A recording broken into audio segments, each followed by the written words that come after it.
because there's so much light coming in.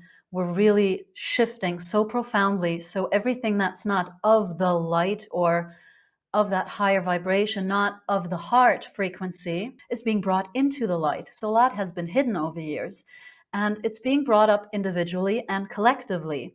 So I know it can be really scary to look into the world and see what's happening, but I think we're headed to something really beautiful. I don't know the time frame of it. I can't say anything about that, but I feel like for those of us who do step out of fear and trust, allow, and surrender to this transformation and to our path, that there are incredible vibrations coming in and a light that is so supportive of our path. And I feel like for those of us who dare to take that path, healing happens so much quicker than it happened a decade ago. So things can shift much quicker. That's my experience. Life is but a dream. Life is but a dream. Life is but a dream. Yeah. All right. Hello, you beautiful souls. Welcome to the Praise the Sun podcast, where I am honored to have on my guest, Marysol Ximenez-Carrillo. Did I get that right? Yes, very good. Okay. Wonderful. So, how are you doing, Marysol? I'm very well, thank you. Hope you are too. Yes, wonderful. I'm doing great. The weather's getting better. The sun's coming out. I'm feeling my energies return. So I'm out there screaming praise the sun every time I feel it. So I'm so happy. Wonderful. Okay, so for our audience who are not quite familiar with you, could you give us a brief introduction into who you are and how your spiritual awakening came about? Yeah, sure. So I'm a singer and performer and an intuitive sound and energy healer, an intuitive channel. And I worked full-time on stage doing musical theater shows for over 20 years as a singer, dancer, and actress. And I did the sound healing and energy work for many years on the side. And a few years I switched it around, so made this my main path and followed my calling. But as a singer, I'm very, very in love with singing and sound. And so I use my voice for the sound healing. And I sing intuitively. I use sounds and light language. And I combine that with cosmic journeys. So I work in one-on-one sessions. I do group events. And I'm beginning to offer retreats as well. And I record music for the soul and create music, songs and music with sounds and with light language.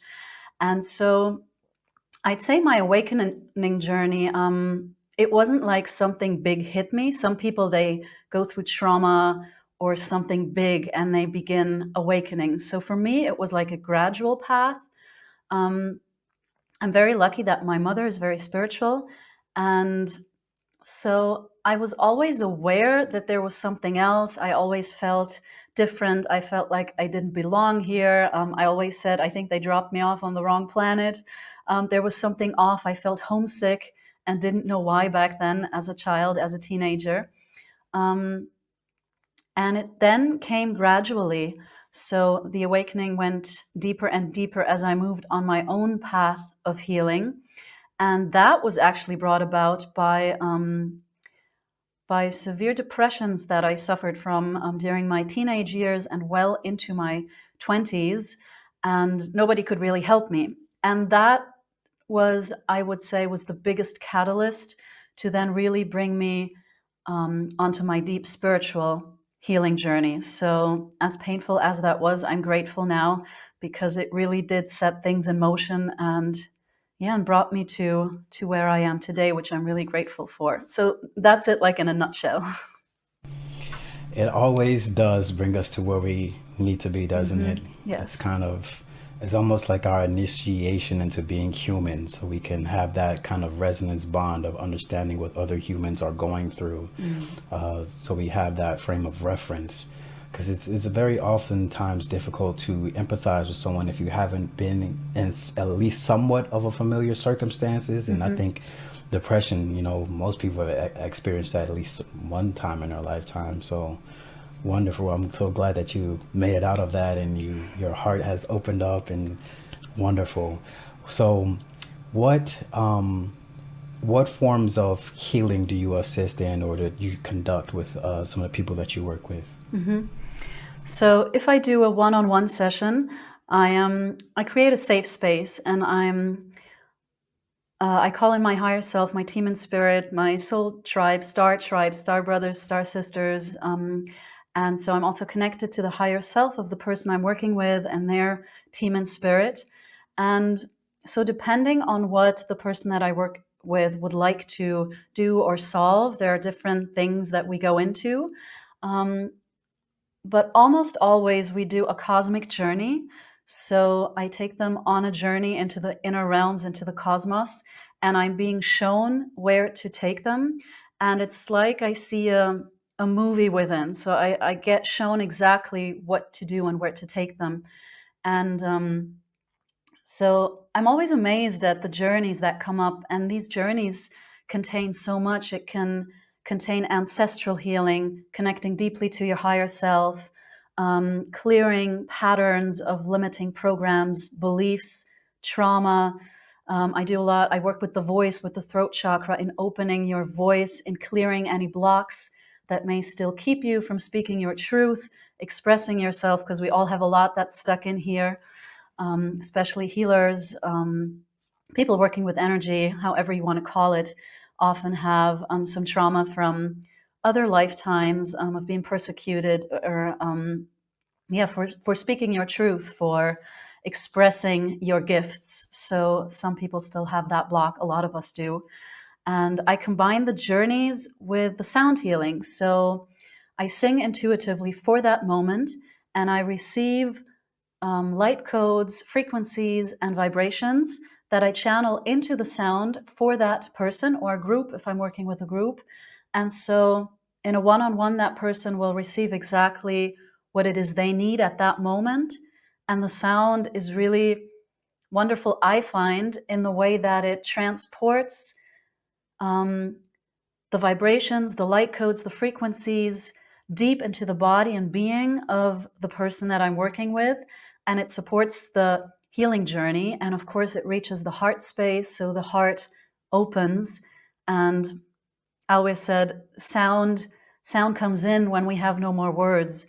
So I receive it for that person and sing it intuitively. So I'd say my work is all about assisting people in connecting deeply to their sacred heart, coming back to their heart, coming into alignment with who they truly are, so that they can lead a life that is in alignment with who they are and express what they want to bring into the world, and reconnect with their multidimensional gifts and talents and everything they hold.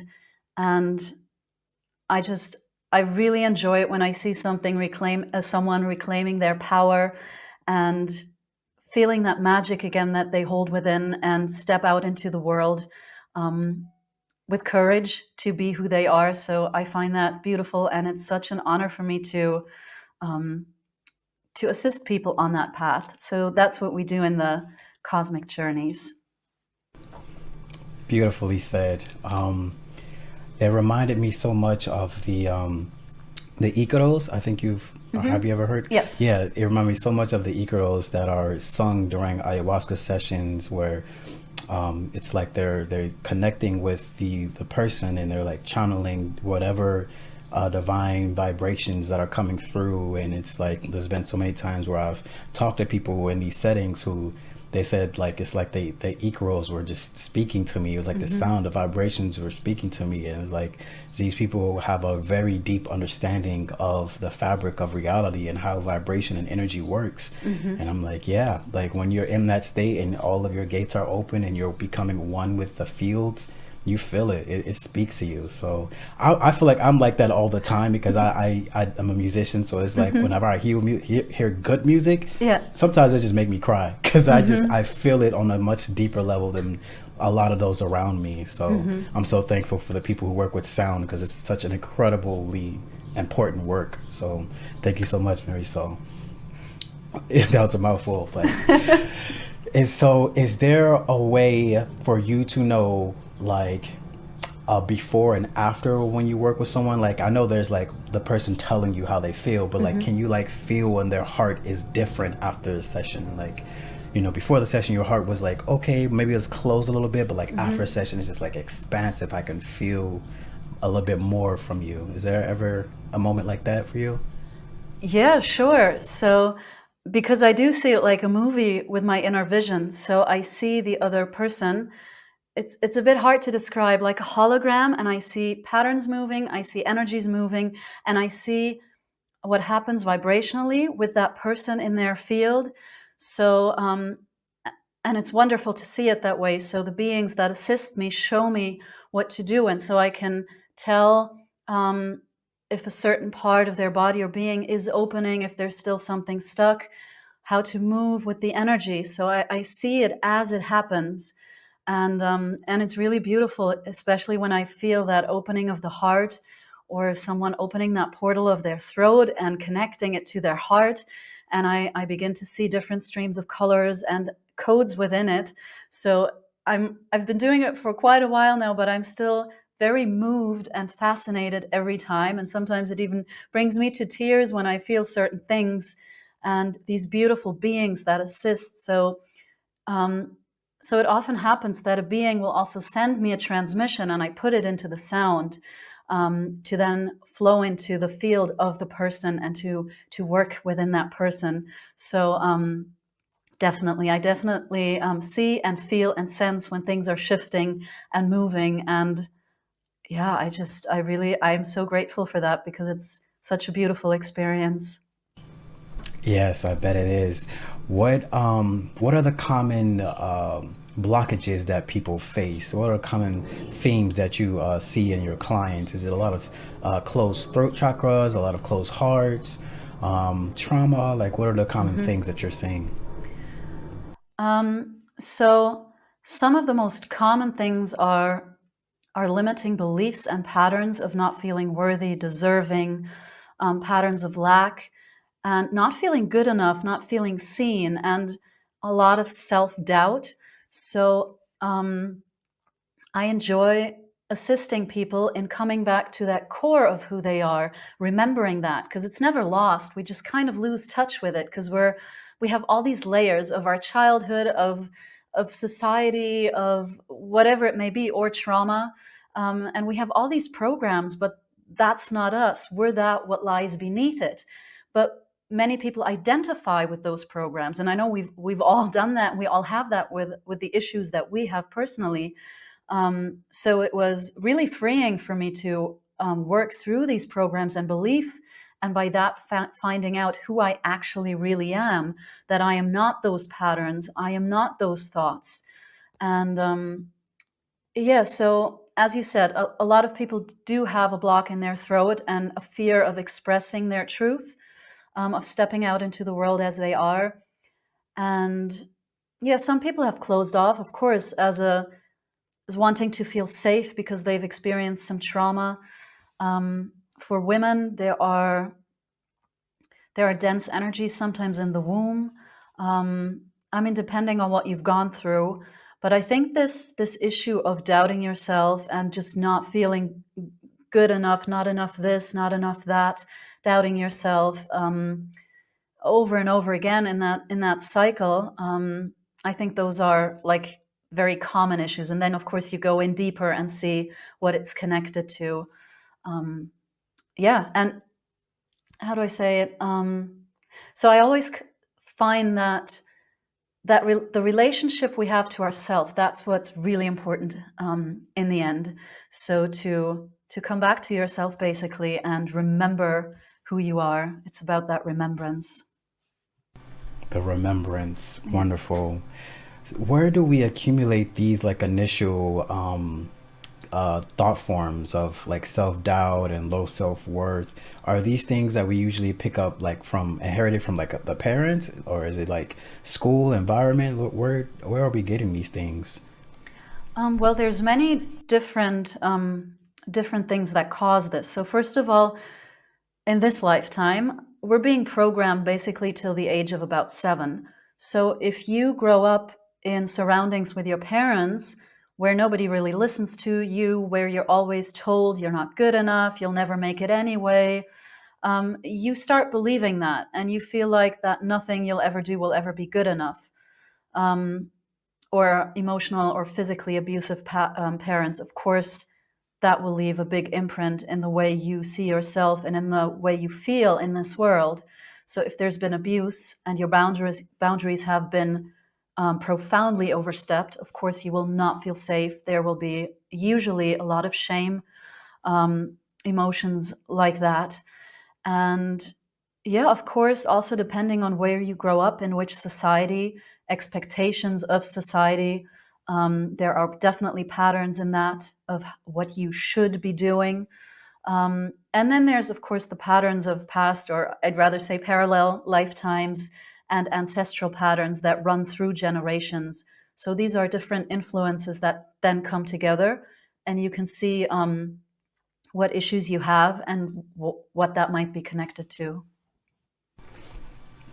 And for a lot of these things that we are working out, from like the low self-worth and things, how do these things affect the whole? Like, are these things that are important to God, if you will, or universe, universal mind? Are these things that help it grow, or what are the significance of the troubles that we face and our individualism that we experience? Well, I think the cosmos and God, or source energy, whatever you'd like to call it, sees us as whole, as the perfect beings that we are. But us humans navigating in this world, for example, now, we put out a vibration, a signal. So I think it was Wayne Dyer that said, you don't attract what you want, you attract what you are. So if someone is, let's take the example, we all seek love, right? We want to share life with someone, or most of us do. So if we seek love and unconditional love, but we don't honor ourselves and we put ourselves down, we judge ourselves harshly, we're most likely not going to meet someone that mirrors us, that unconditional love. So it affects us in that way that we then attract the mirrors that we need to resolve the patterns that hold us back from being who we are. So, yeah, it's like, with a radio station, if you want to hear a certain channel of the radio, you need to be tuned to that frequency. And it's the same thing for us humans. If we want to experience love and abundance and freedom and joy, we need to find the frequency of that and the vibration of it within us first. Because if I vibrate a vibration of lack and I don't think I'm worth it, then the universe is going to mirror that to me. But if I have found my abundance within me and I feel abundant with who I am as I am, then I'm going to experience the world in a very different way. So I think that's the biggest way to see that in the world, of how the world is mirrored back to you. Yes, wonderful. It is indeed a mirror. You've mentioned earlier that you've worked with beings as well in your sessions. Could you elaborate more on these beings? What was your first introduction into the beings? How did they come into your life? And what form of things do they help you with in the sessions? I don't even remember when it was the first time, because it was so long ago. I remember way back, this must have been over 20 years ago, I started meditating and I could sense beings, and I remember receiving a name of an angel that was with me. And then over the years, I would feel a presence. I would sense when there was a being close by. But I'd say the way I experience it now has come about in the past years, where I have really gone in deeper. And so it's really beautiful when they show up. So I experience beings from different star races. I'm very connected to Andromeda and the Arcturians. They are master healers, and I always love it when they show up. Or from Sirius, from the Pleiades. I work with the goddesses, Goddess Isis, Mary Magdalene, Kuan Yin. I've been connected to Kuan Yin for a long time. I love her energy. It is so soothing and nurturing. And I feel a deep connection to Saint Germain. I've had that for as long as I can remember. His image has popped up for me so many times over 20 years ago, and it, yeah, that beautiful presence of him assists me a lot of the time, and I'm very grateful for that. And yeah, so sometimes beings show up from the team and spirit of the people that I work with, or sometimes when we work with ancestral healing, I'll see some ancestors popping up that are meant to receive that healing. I see that as well sometimes.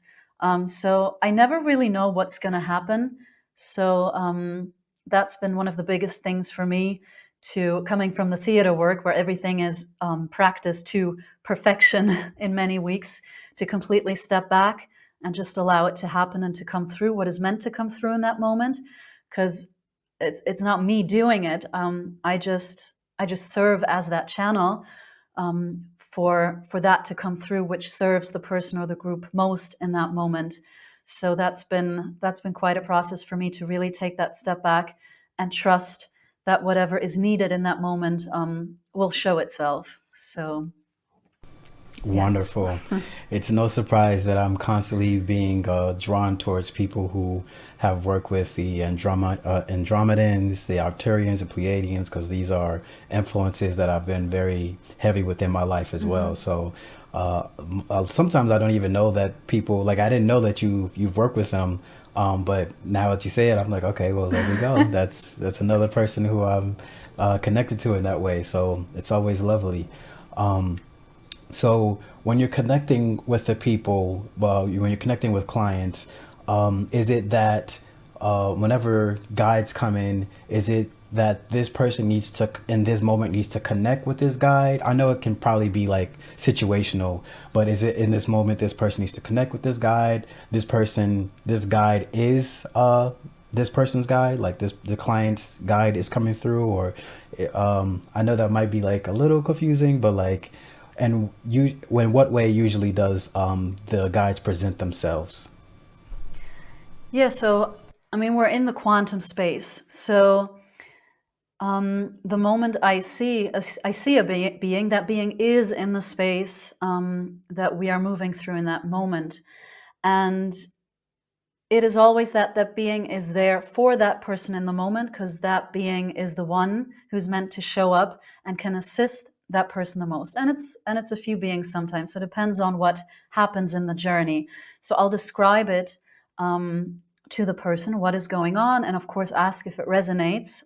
That's most important, that it resonates with the person experiencing it. So we also speak during the journey sometimes to go deeper and to see what, if it feels right for the client, what he or she is experiencing. And sometimes I get like a transmission of a message, like they'll tell me what to say, or I'll see where they place their hands on the person, and I'll describe what is happening. So just an example, I had a client, and I kept seeing her spine light up in this green light. And there was, I think if I can remember correctly, also a being that placed its hands on the back, and the light moved into the spine. And I told her then later, and she said, yeah, she had problems with her spine. So I didn't know that. I just saw the movement of the energy in that. So that's what they show me. So as soon as they show up, they are in the space, and I describe what I see and what I notice. Beautifully said. Thank you so much. So would you consider what you do as a form of channeling, in a sense of when you're connecting with people? Is that a form of channeling to you? Yeah, definitely. So I think everything that we do in this way with energy work, we all channel. So I mean, I'm not like a channel that where a being comes in and speaks, and I find that fascinating. Absolutely. So that's not what happens to me in that way. But we are all channels. So that's what I meant before. I serve as that channel, in this case through my sound, by taking them on the journey that I see. So that is a channeled journey and sound, if you want to call it that way. I mean, musicians who create music, who compose masterpieces, they channel music. anybody on stage or you as a musician, you channel in that moment because a frequency comes through. So I remember when I was still on stage full time, before the show started, I would go into stage and I'd open my arms, and I'd have this image that I'd be singing in front of, I don't know, hundreds or thousands of people, depending on where the stage was. And I had this image of, I don't know, it might sound a bit crazy, but an image of all these beating hearts and all these beautiful beings listening. And I just, before the show, I asked Source or God to bring through my acting, my dancing, my singing, the frequency and vibration that was needed in that room for those people in that moment. And I said, just please use me as a channel and just let it flow through my voice and my being to the people. So I think with so much that we do, we can serve as this intuitive channel. There are so many possibilities to do that.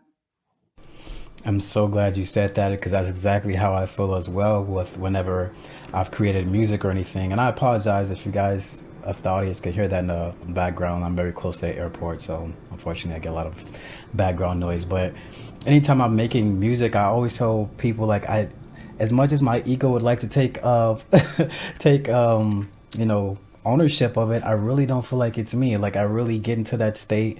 I close my eyes and I do my best to just let it come through. And I'm not like a musician by trade where I know how to play the piano and stuff. I use a lot of different hardware to help me, but like, I really just am pulling from the etheric fields and putting it into motion and letting whoever resonates with it resonate with it. So, and I agree that that's how a lot of people work with channeling, where we're just kind of in that flow state of doing what we love and we're just letting the divine energy come through us. So yeah, that was a beautiful explanation of channeling.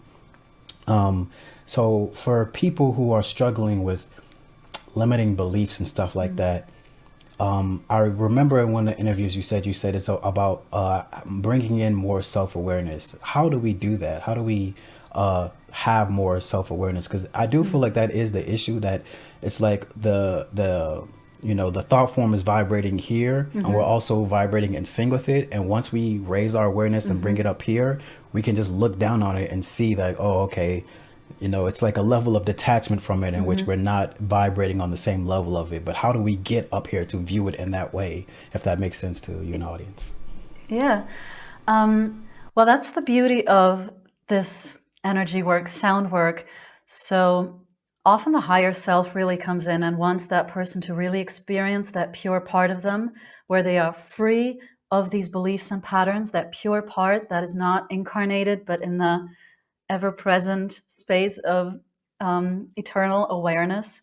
So if we dare to sink into that stillness within, and that can be scary if you've never done it before, but if we allow ourselves to do that, and by whatever serves you as a kind of meditation, if it's listening to music or doing a guided meditation or whatever it may be, to connect to that part of you that is beneath these thoughts. And as you said, of course, the awareness for it. So to understand first that you are not that thought, that it may feel very real, but it's not who you truly are. So, and when you know that, and you then have the courage to really go within and begin to explore those inner worlds and begin to remember who you really are. So I love that word, to remember, because many people think they're broken, they need to be fixed, and this is missing, this is missing. And I used to feel like that as well. And then at some point I understood there's nothing missing. I might feel broken, but I'm not actually broken, because at the core we can't break. But we feel broken because of trauma and everything we've mentioned. So by coming back to that remembrance of who we are, like you said, these patterns, they shift and we can actually dissolve them. It's, excuse me, interesting sometimes in journeys. I'll even see like a thought pattern or a belief, and they'll have me send sound into the patterns so that we begin to dissolve some of those patterns.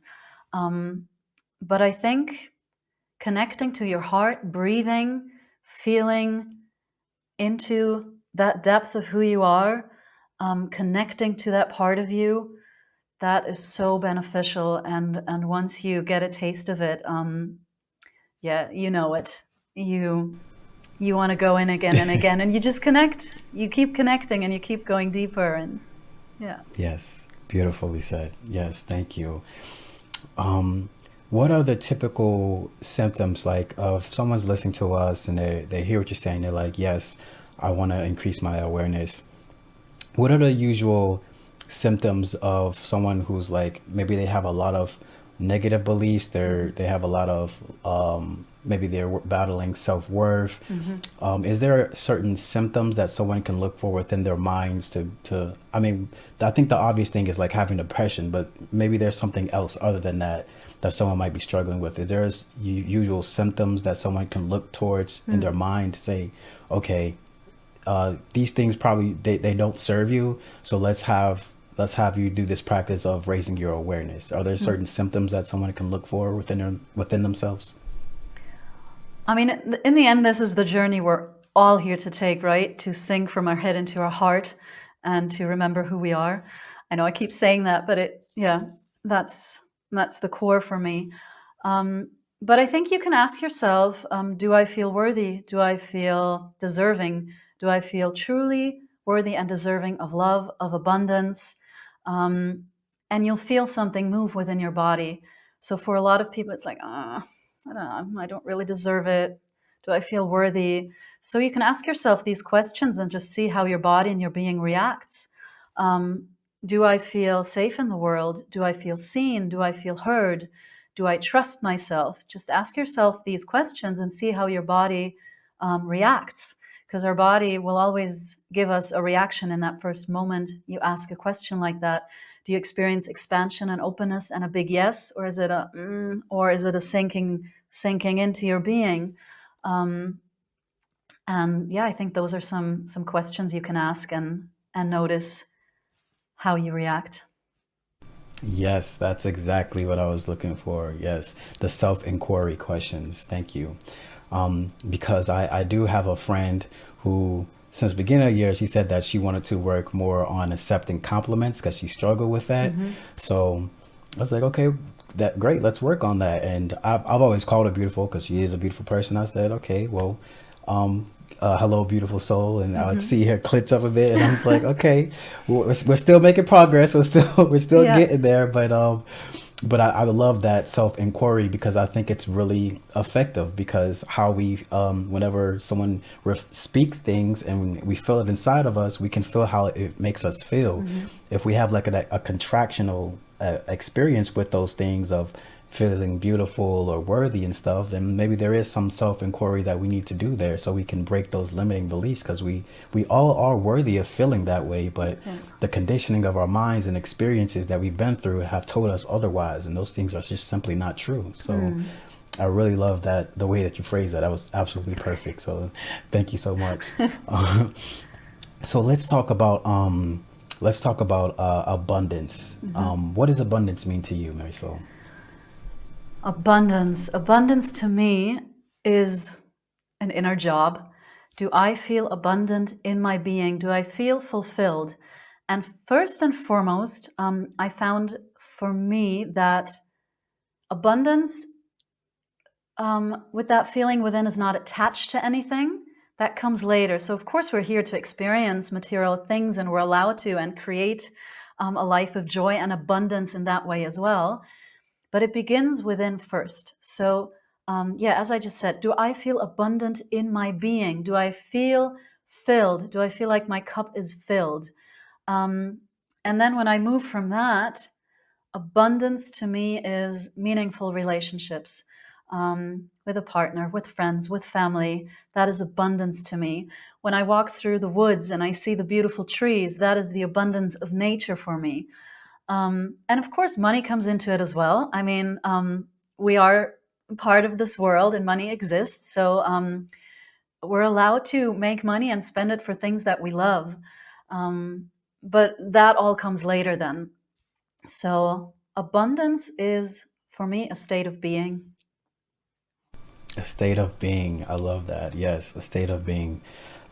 You very much see that within And I won't even say within a younger generation because I do think that this kind of like really sprang into the collective consciousness when the movie The Secret came out, Mm-hmm. when we were talking about the law of attraction and things of that nature. But from what I've seen on TikTok, it definitely seems like there is this kind of push towards that belief system, and I do think that we eventually will get to that destination in the future where people kind of focus and think in a more spiritual sense. Because I think the younger generation is looking at the state of the world and they're like, well, I don't want to work a 9 to 5 and Mm. retire at, I don't even know what I was gonna say, 40, but I don't even think that's realistic these days because it seems like most people are retiring in like their late 60s now. So it's like, Mm. they don't want to work that long, that long period of Yeah. time, or it seems like they won't even be able to afford a house because of the way that the economy is working and stuff. So they're just like, there has to be more to life Mm. than this, So when we speak on things like the law of attraction, what does that mean to you? What is that a thing to you, or does that kind of go hand in hand with abundance, or what does that mean to you? Yeah, it does. And to me, it's what I mentioned before. To me, the law of attraction is that I attract in the world, that I create my world with my vibration. And I think sometimes it may be misunderstood in the sense that you have to speak a lot of affirmations and you stand in front of the mirror and you say, "Oh, I'm beautiful," but inside you think, "I'm really not." So that's why affirmations don't work by themselves. They have to be connected to a feeling. So I think the law of attraction goes much deeper than it is sometimes explained, and it can be misunderstood quickly. Um, so yeah, I think that's what I described before, would describe it best as I personally experience it, that how I step out into the world with who I really am and the vibration I send out, that's why I attract, that's what I attract, and that's what comes back to me. So, yeah, put in a nutshell, that's how I'd describe it. Yes, yes, wonderfully said. Is so for people who want to create that mirroring experience of attracting those positive things to their lives, is there maybe something that they can do to make sure that they have enough self-awareness to stay in that high vibratory state? Because we are bombarded with such low vibrational things Mm, all the time, mostly on media, but yeah, I would say it's mostly media because honestly, if you like lived a life where you didn't have media, you didn't have the news and all these mm, things, you probably wouldn't see a lot of the things that would traumatize you or lower your vibration all the yeah. time. But we kind of do. So, what are some practices that we can do to stay in that high vibratory state to protect our inner peace and maybe live in a state where we can attract those positive experiences to Mm. ourselves? Throw out your TV, throw it out the window, and never look back. Yes, yes, yes. Yeah. Absolutely. Yes. Um, Yeah, but also, as I mentioned before, that your relationship to yourself, that's what it all comes down to. So, if you want to raise your vibration, if you want to feel good in yourself, you need to go into the vibration you have with yourself. So, I also, during my depressions, I would say I had self-hatred. Like, I would beat myself up emotionally. I would put myself down, like, really, the whole thing emotionally. Um, and that's a low vibration, and putting yourself down, it feels heavy, it feels, um how do you say, constricted. And so, with all the beautiful tools that we have to dive into the relationship that you have with yourself, and as we were saying before, doing that self inquiry to see where are your blocks, where are your issues, where do you need help, maybe dissolving something, so that you can find your way back to a loving relationship with yourself. um, I think that is one of the most important things, and in that, to begin to embrace everything that we are, not just the parts that we feel are in the light, but the parts that we feel are in the, as we may call it, dark, or in the darkness, that parts of us that don't feel seen, don't feel worthy. Can we bring them into the space of our heart? Can we actually share that love and compassion with ourselves? I had that, I came to that point because I'm a very loving and compassionate person. I have so much compassion for everyone else, and I didn't have it for myself. And at some point, I thought, why do I have that for everyone but me? That makes no sense.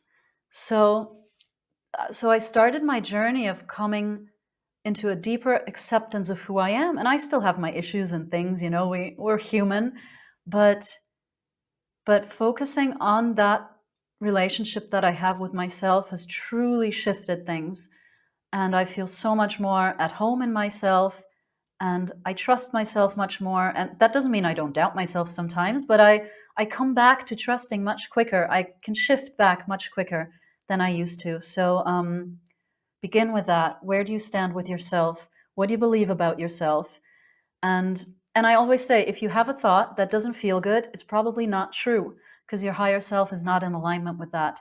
So that's why it doesn't feel very good to say, oh, I'm not good enough, I'm not far enough, I'm not fast enough, I'm not this enough. It doesn't feel good. And your higher self is going, yeah, because it's not true. So yeah, I'm rambling on now, but I think that's where I would begin. You no, you weren't rambling at all. That was absolutely perfect. I love that. Thank you so much.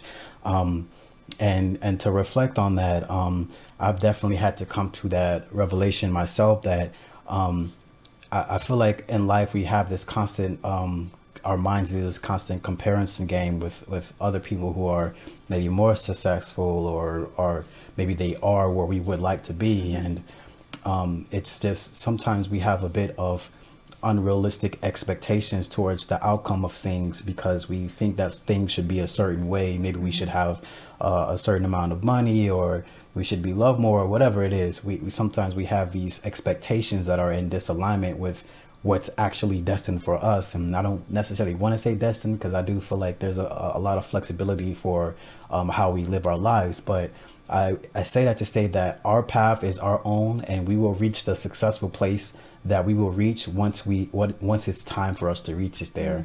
So, to everyone's listening, I know we have that, our minds do that comparison thing, but it's just, remember, you're exactly where you need to be, right where you need to be right now, and you will have that success in due time. Just be patient with yourself and continue to do that inner work on yourself. So yes, I love what you said, and it resonates to my core.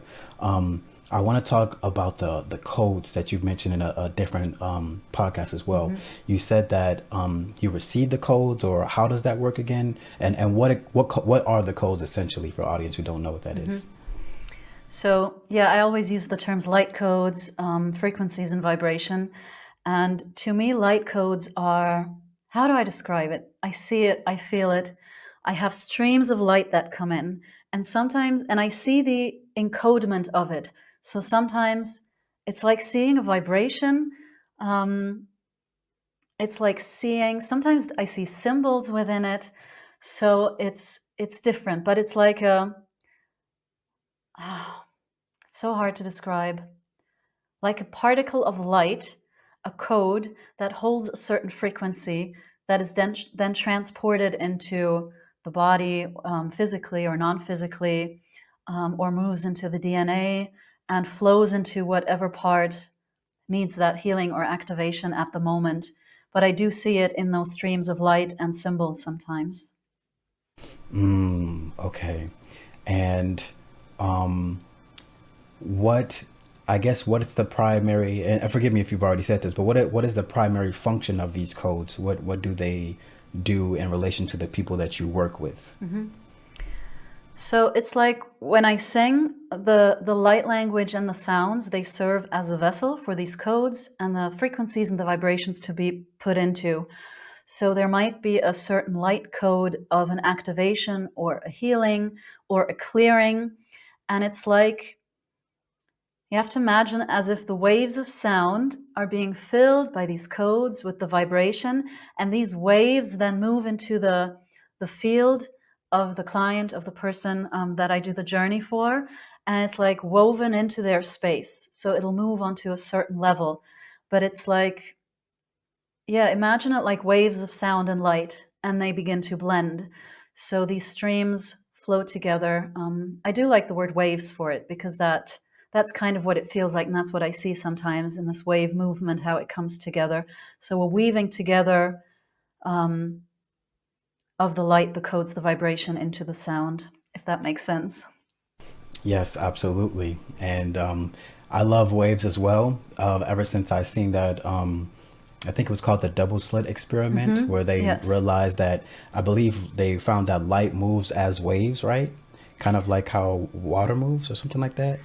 Yeah, and it says that, I mean, when we observe particles, I mean, I'm no yeah, no Physicist. scientist, so it's very Yeah. hard to express it. But Yes. when particles are observed, they change their path. So it matters how we observe something. So we are also made of light and particles. So if we put our awareness um, onto ourselves or in a session, the particles begin to move. So I know that's explained very badly, but that happens as well in that field. Yeah. No, that was absolutely perfect. Yeah, that's about as good as we can get as Yeah. people who are not physicists. Yes. So, Yes. but yes, exactly. Breaking down But to awareness anyone and interested, should look up that experiment and find like a decent explanation. yes, the double slit experiment on Yeah. YouTube. Yeah. It's absolutely fascinating, and I always love when physicists talk about it because the ones who are not so spiritual, they're trying to wrap their heads around it, and the people who are spiritual, who are not physicists at all, oh yeah, that makes sense. That makes total sense. Yeah. Yeah, right. It's like there's people who are very spiritual. All the quantum physics stuff just makes sense to them. It's just like, yep, that makes sense because of this, and that. And then when physicists try to define it within the scientific world, I see that there's a lot of barriers because of a lot of limitations of what they whatever formulas and stuff that they're using. And I think eventually our science will get there, but until we figure out that consciousness is the foundation for all things, Yes. then we won't get there. You cannot have these equations without consciousness, and that will change all of our math, all of our science, all of Yeah. everything. It'll be the starting point for everything, and I can't wait till we get there. And speaking of that, what do you perceive of the future human race looks like? What does that look like to you, from maybe things that you have intuitively download, or maybe things that you just feel? What does that look like to you?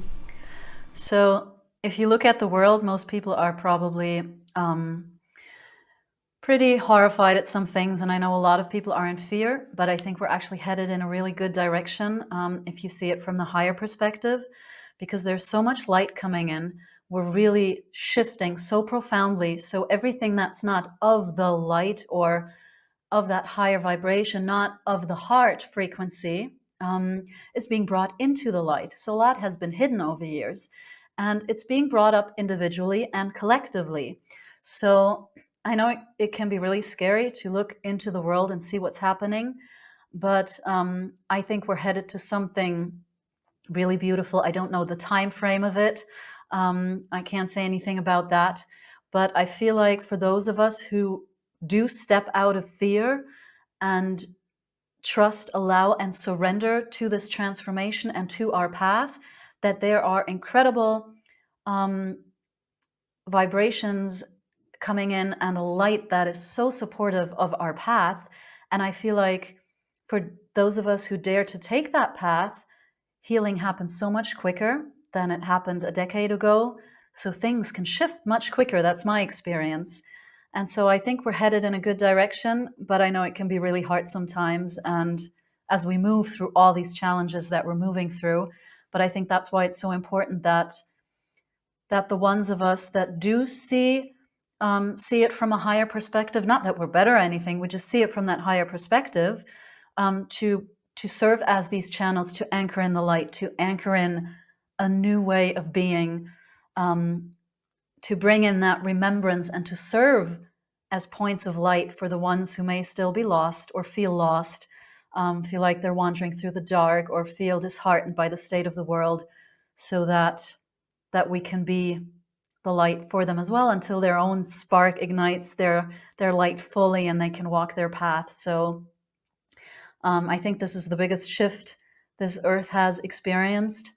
I think we are going to make it as a human race. But yeah, however long it takes, of course, I find is also dependent on how people embrace their truth, how quickly people remember who they are, but in the long run, I think it's gonna be good. It's just a bit challenging at the moment. Yes, beautifully said. And it really is so much light coming into the planet, and it really is imperative for us to see the darkness around the globe, because the darkness wants to hide from the light, but it can't. And seeing these things in the media gives us the opportunity to say, hey, we don't like this. This isn't right. And we need to tip the scales back into balance so that we can move forward in life with a more balanced and loving society. So, I do see that, we do have these, horrifying and bad events, but these things exist as a reflection of what we are co-creating on this planet. And until we say we don't want this anymore, Yeah. we have to continue to amplify our voices so that it's not existed in our realities anymore. And of course, those things take time, but it's good to acknowledge these things. So beautifully said. So excuse me. So for I guess I'm kind of going back towards the beginning of the conversation, because I believe you said you remember like past lives and stuff like that, if I correctly. Oh, I don't. For myself, you mean, or Yeah. that?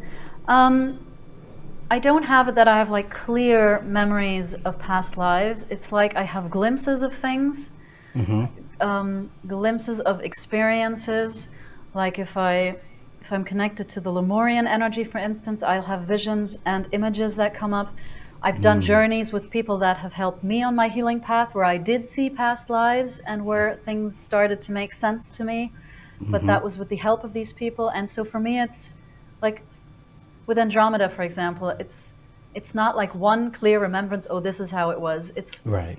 I often have a vibrational remembrance, if that makes sense. Yes, absolutely. I remember a state of being, and if I do these cosmic journeys and they show me things and I'm being taken to places, I feel so at home.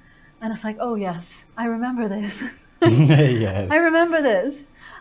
So it's more like these glimpses, visions, and a feeling, a vibrational feeling of what I've experienced. Yeah. Yes, that makes sense. Do you recall? Well, I guess I would say, what do you recall most from the time period of Lemuria, if there's much to remember there for you? Well, for me, and I don't know, maybe others experience it differently. So it's a very goddess-like flowing energy. The bodies were much more, how do I say, higher vibrational, of course. It's kind of like a translucent feeling, nearly when I feel into it for myself. Um, it has, to me, a deep connection to that divine feminine pure essence, of intuition, of flow, of grace, of beauty. So for me, there is a lightness of being in there, and a depth of the goddess energy. That's what I sense. A depth of the goddess energy. If I recall correctly, and this is just based off my research, I remember different people saying that it was predominantly goddess energy, like there was a predominance of divine feminine energy there. It seemed like Atlantis was a bit of more masculine energy, if I recall correctly. And and that, from what I feel at least, that seems to make a lot of sense to me. And there can be some things that need to be balanced with both. If we lean too far into divine feminine or masculine, there can be some balancing. And I guess with this new iteration of what we're dealing with here, I guess we're hoping to have that balance of divine feminine and divine masculine with the new earth that we're trying to create. So I guess with the question in mind, I guess, what would that look like to you, of having the balance of divine feminine, balance of divine masculine? Yeah. Yeah, I totally agree with what you say, that it's come out of balance, and that's why the world is the way it is. And so, exactly what you say, we have to find that balance within ourselves again, because we all have the masculine and the feminine. So, what is the sacred divine feminine, the sacred divine masculine in its purest way of being? So, to me, the pure divine essence is that of a divine feminine essence is that of allowing, of intuition, of openness, of flow, and coming together with the divine masculine, then coming into action, into doing, but blend it with the divine feminine. So it's not anything of force, but it's inspired action. So that balance of that beauty of the masculine and the beauty of the feminine. So I've been working a lot on, or working, I don't know if that's the right word, but focusing on it in the past years as well, to bring that into balance within me and to notice when is it out of balance. So, I mean, bringing into the world what you create, for me, I sometimes go too much into the masculine and I do too much and I tend to go too fast. And so I have to remember to take that step back and to allow again and to relax, to replenish, to nourish myself, to take care of myself. So I then have to move back into that feminine nourishment for my soul and then bring it into inspired action again and not push it. So to always see what's out of balance in the moment and how can I bring it back into balance within myself. And I think when that happens and we bring it back into balance collectively, then it will shift more and more. And so that goddess feminine energy is returning more and more to bring back that balance. Yes, yes, yes. I love that so much. And it resonates so true to me. Because when I think about, so obviously I have a masculine body, and I believe in this lifetime I've chose to incarnate as a man because this planet is predominantly divine masculine unbalance. And when with the masculine energy, there's a lot of control and things like that. And if the men here rebalance that energy towards, you know, less fear, less possession, less control, less manipulation, and incorporate that divine protector energy, because that's what a lot of the divine masculine is about. Is like, you know, having boundaries, but these boundaries are safe. These boundaries are here to protect you, to keep you safe, and not to control you. And that will allow for even more divine feminine energy to come through, because divine femininity, you have to be vulnerable, you have to open your heart. And how can you do that on a planet that is so full of just, you know, toxic masculinity? You know, like we have to allow for the divine feminine to flourish, but first we have to balance that masculine energy. And that's going to be a tough thing to tackle, but there's more than plenty enough men on this planet to rebalance that energy. So so yes, that rings so true to me, and I love that. So thank you so much for that. As you were saying that, I was feeling something that it was like Lyra energy. Has that ever come through to you? The Lyra energy, does that make sense to you? Yes, I definitely do feel a connection to that because, I mean, I'm not an expert on this in any way, but so after the Lyran Wars, the beautiful beings, you know, went to different constellations. And so I know that some went to Andromeda, and I do feel a connection to Lyra. So that's something I'm still exploring. But I definitely feel like I'm so connected to the Andromedan vibration, but it goes then further back. And I do feel the Lyran connection. So yeah, I definitely have that. And it's really exciting to explore that more deeply.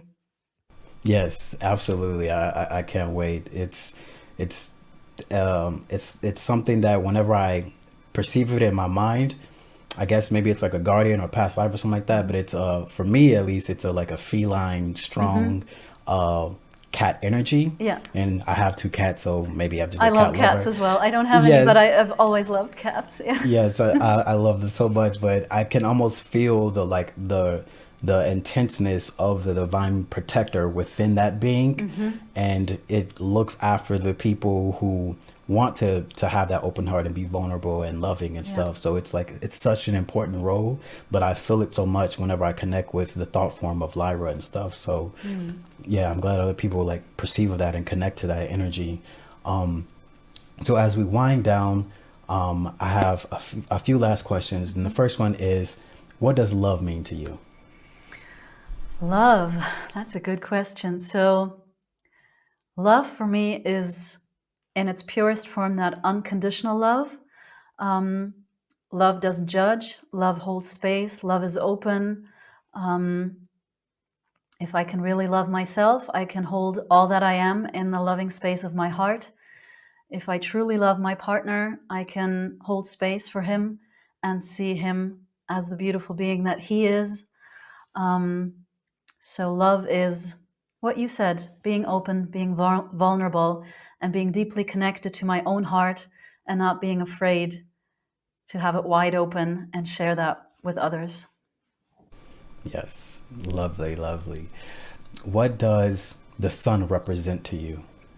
I love the sun. I'm very connected to the sun's energy. I mean, it's in my name, Marysol. The sun for me is a beautiful portal. So I did a journey online, one of my cosmic journeys. It was the alignment of the three suns. So we carry our own sun within. The solar plexus is our power place and our own inner sun. And I feel like if we move into the portal of the sun, it takes us deeper into our own power in the best possible way, reclaiming our power, our sovereignty, and connecting to that light within us, because we are the shining ones.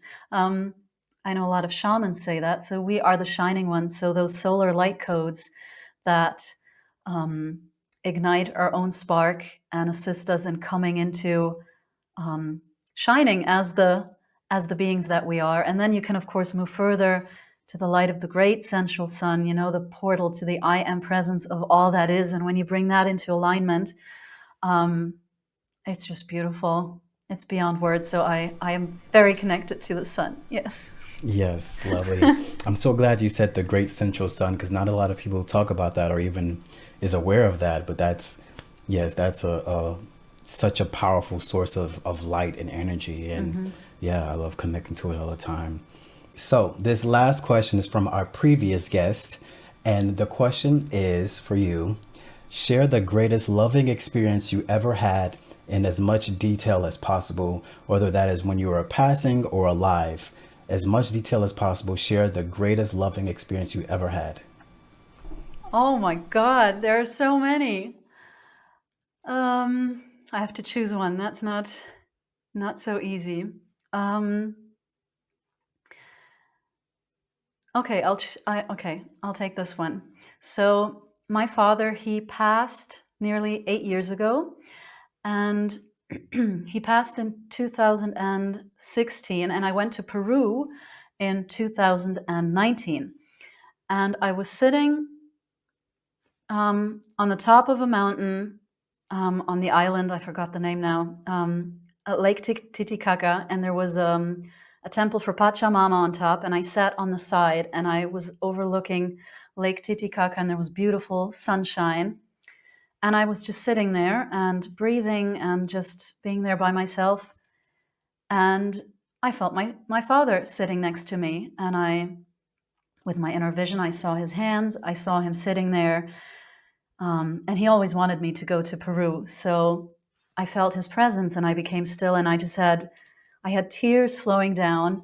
And I had this inner dialogue with him. And it was like he was really speaking to me. And it was like I was really sitting there with him, and there was so much love on that level. It was just overwhelming. I was just weeping. I think I could have sat there for hours. It was just that, yeah, you can see I'm having trouble finding the words for it, that deep heart connection, that soul connection. And I'll always remember that moment as if it was yesterday. And he showed up during that entire journey.